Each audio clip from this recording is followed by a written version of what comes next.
स्वयं इस बात को एक्सेप्ट करता हूं कि हमसे देर हुई। अगर हम इस संगठन में अनुशासन पहले तैयार कर लेते तो आज हम बड़ी शक्ति बन चुके होते। इस देरी के कारण हम ताकतवर दिखाई तो देते हैं, ताकतवर महसूस भी होते हैं, लेकिन जब उसकी जरूरत होती है तो हम कमजोर दिखाई देते हैं।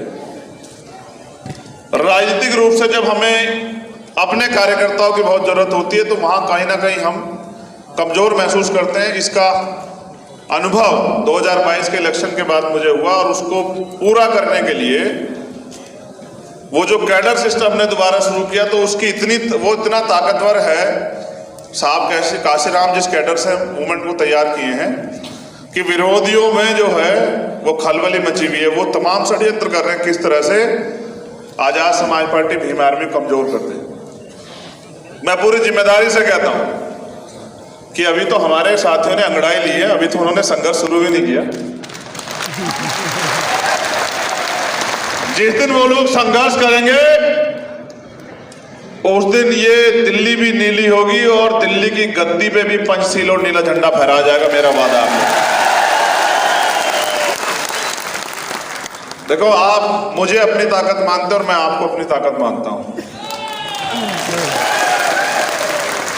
जितने पदाधिकारी मंच पे बैठे हुए हैं, मैंने आपसे कहा था कि पेन कॉपी लेके आना। जितने पदाधिकारी सामने बैठे हैं, कुछ बहुत जिम्मेदारी की बातें मैं आपके सामने 5 मिनट बाद रखूंगा, उनको नोट करना है आपको। और नोट नहीं करना ये समझना कि ये आदेश है, इसको लागू होगा ये आदेश, इसमें कोई कोताही नहीं बरती जाएगी। मैं तो अपने आप को वहीं 2015 में खड़ा मान रहा हूं कि आज जीरो से शुरू कर रहे हैं, आज जीरो से शुरू कर रहे हैं, जीरो से शुरू करके और इसको अंतिम पायदान पे लेके जाना है। लेकिन अब हम काम अनुशासन में करेंगे, अब हम करके दिखाएंगे, अब हम घुटनों के बल रेंग के नहीं चलेंगे, अब हम सीना तान के खड़े होके जो है अपने हक अधिकार की लड़ाई लड़ेंगे और अब हम पीछे नहीं रहेंगे, अब हम अपनी कुर्सियों पे कब्जा करेंगे। यहां उपस्थित मातृ शक्ति को भी मैं धन्यवाद देता हूं, नमन करता हूं।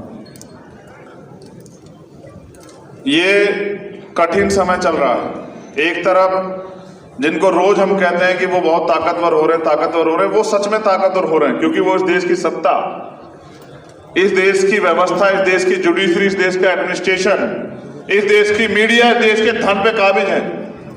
और हमारे पास बाबा साहब अम्बेडकर की थी वोट ही है बस उनसे लड़ने के लिए। तो बहुत सारे टारगेट तय किए गए हैं, उन पे काम होगा। उससे पहले हमारे मिशन 78 के साथियों ने कुछ डायरेक्शन, कुछ चीजें मुझे दी हैं।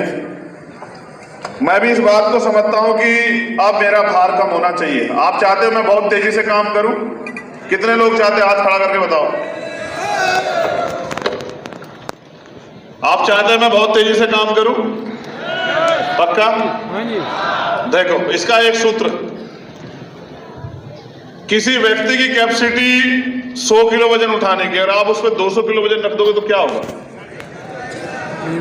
चल पाएगा? नहीं चल पाएगा? हाँ, मुझे भी एहसास हुआ जब रणनीति भी हम बनाएंगे, उसको लागू भी हम करेंगे, उस पर एक्शन भी हम करेंगे तो नहीं चल पाएगा। इसलिए बहुत सारी चीजें तय की हैं जिनके जरिए अब हम इस आंदोलन को परिपूर्ण करेंगे, आगे बढ़ाएंगे। और जब तक ये कारवा पूरा नहीं होता तब तक हम चैन से जो है नहीं बैठेंगे। ऐसी तैयारी